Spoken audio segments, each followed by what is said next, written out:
My name is Rosalia Abreu. I'm a Nasher from 2006, and I went to Trinity College. I graduated in 2011, and I currently work as a court advocate for trafficked youth in New York City.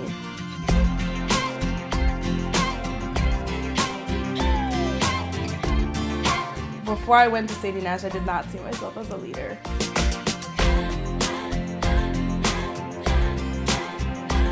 I remember just feeling like my mind had been opened, and I had been introduced to all of these new possibilities that I had never thought about before, and just feeling like people believed in me and that I could create change in my own community, that made me feel really powerful. So it's kind of like two-tiered. It's like self-empowerment, but also how we can then turn that into empowering those around us, like our community. We had a few sections, about, gender violence and things like that, and, I became really passionate about how to, stop this in my own community and my own family, and, if I were to one day have a family of my own, what I would like that to be.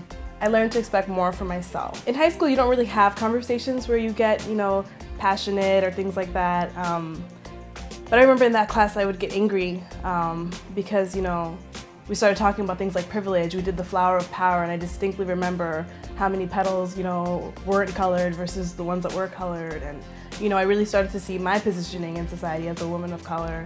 What privileges did I have? Because, we all recognize that each of us have some sort of privilege, whether that's based on religion or age or able-bodiedness.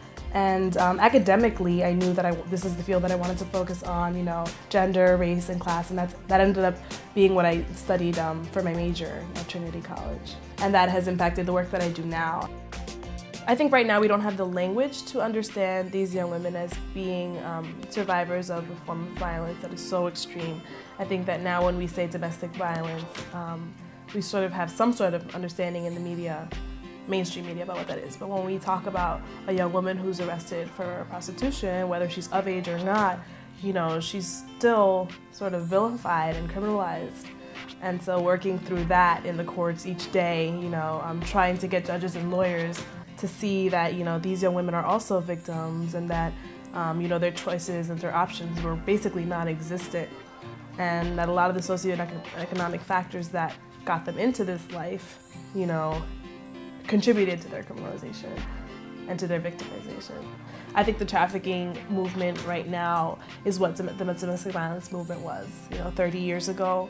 And so being able to be a part of, helping to decriminalize young women who are trafficked, that has meant so much to me.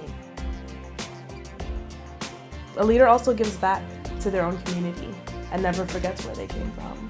I think I definitely do have a role in the world as, an advocate for those who don't really have their own voices. I mean, Sadie Nash helped me to find my own voice. How could I not help others to find theirs? I always have Sadie Nash in my corner, no matter what I'm doing in my life. That's always been a constant source of, support for me. Sadie Nash is beautiful.